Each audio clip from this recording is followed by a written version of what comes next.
जंगलों में चले जाओ तो बता दिया पत्ता खा के भी जिंदा रह सकते हो, जरूरत भी नहीं है किसी अन्न का। पत्ते खा के जिंदा रह सकते हो, पुष्प खा के जिंदा रह सकते हो, फल खा के जिंदा रह सकते हो। पूरे 25 महीने तक बिना जल के, बिना किसी अन्न के मैं खुद जिंदा रहा हूं। 1 ग्लास कोई एक फ्रूट का जूस 25 महीने तक, 2 वर्ष 1 महीने। अभी 2018 में कुछ तो नहीं बिगड़ा मेरा, बन ही गया बहुत कुछ। क्या बिगड़ गया? ये महत्वपूर्ण नहीं है। महत्वपूर्ण ऐसा है, मुझे याद आता है सिख पंथ में पंचम या छठे गुरु की यह कथा है। जब गुरु के दरबार में वो अपनी सेवा करते हैं, रूप सिंह उनका नाम है, मैंने कहीं कहीं कथा कही भी है। रूप सिंह की पत्नी, मां और बेटी, और वो गुरु साहब के यहां सेवा करते हैं। 20 साल से सेवा करते और 20 साल से घर में केवल एक वक्त का अन्न मिलता था, वही बनता था, वही खाते थे 20 साल से।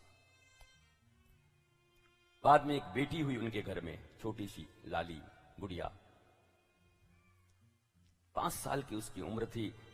20 वर्ष हो गए। एक दिन गुरु साहब ने बुलाया रूप सिंह को, रूप सिंह हाँ इधर आ, मैं तेरी सेवा से प्रसन्न हूं, मांग आज कुछ मेरे से,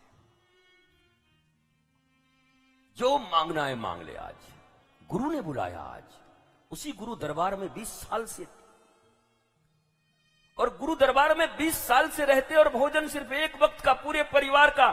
सुनना आसान है माई बाप, पर जब तुम्हारे घर में ये बात पड़ेगी तब तुम्हें पता चलेगा। सुन लेना और तालियां बजा लेना बहुत आसान है, पर कर लेना बहुत मुश्किल है इस दुनिया में। ताली तो सब बजा लेंगे, सुन तो सब लेंगे, आंखों में आंसू तो आ जाएगा, सबरी। अब फिर उधर गए तो उठते के साथ सबरी गायब, मीरा गायब, फिर वही जिंदगी। कई को ऐसा कथा सुनते हो जब तुम्हारी जिंदगी में कोई परिवर्तन ही नहीं है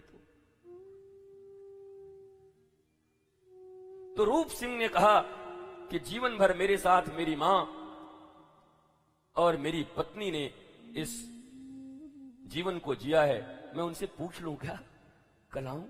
बोला हाँ कल पूछ के आना।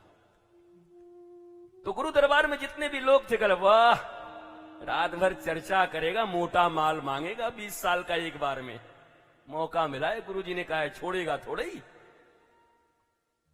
गराए, मां को बोला, पत्नी को बोला, छोटी सी बच्ची थी 5 साल की, बोला बाबा बाबा क्या हुआ? बोला ऐसे ऐसे गुरु साहब ने कहा। बोला मैं मांगू? बोला तू क्या मांगेगी? बोला नहीं मैं मांगूंगी। रात भर दादी ने सिखाया, बुला के सुन, ये मांगना वो मांगना, एक ही बार ऐसा मांग कि मामला बन जाए। मां ने कहा कुछ खेत मांग लो, किसी ने कहा धन मांग लो, ताकि गुरुजी की तरफ जीवन भर हमारा मन लगा रहे, हम अच्छे से सेवा करते रहें। जितने भी लोग मांगने के लिए भी सिखाते हैं ना, लॉजिकली सिखाते हैं, इलॉजिकल कोई नहीं होता दुनिया में। रावण भी राम से भिड़ने के लिए अपनी सेना को लॉजिकली सब सिखाया हुआ था कि बताओ भारत से आकर के जबरदस्ती हमारे ऊपर आक्रमण कर रहे हैं लोग। रावण की सेना इतनी मजबूत थी, इतनी मजबूत थी, एक विभीषण को छोड़ करके, वो भी विभीषण को हनुमान जी जैसे गुरु मिल गए और समझा दिया ठीक ठाक से, नहीं तो विभीषण भी लाल बत्ती के चक्कर में ही फंसे हुए थे। सीता का हरण तो पहले ही हो गया था, छोड़ के आ गए होते। दोनों तरफ मन था, और रावण भी थोड़ा सा लिबर्टी दे के रखा था कि चल चल चल घर में राम नाम लिख ले, कोई बात नहीं, तुलसी लगा ले, पर रहेगा मेरे ही पास। रावण भी सोचता है 2-4 आदमी को टुकड़े उकड़े दे के रखे रहो, बाहर जाके बिना मतलब का भेद दे देंगे। तो रावण जानता था, नहीं तो रावण की लंका में किसके माई की दूध पी करके कौन पैदा हुआ है जो राम नाम लिख दे? अब धनुष्मान बना दे और राम नाम रट ले। राम सुनते ही रावण भड़क जाता था, पर विभीषण पे नहीं भड़कता था। क्यों नहीं भड़कता? वो भी रावण की कूटनीति थी कि ज्यादा अगर इसके ऊपर कड़ाई करूंगा तो ये भाग जाएगा।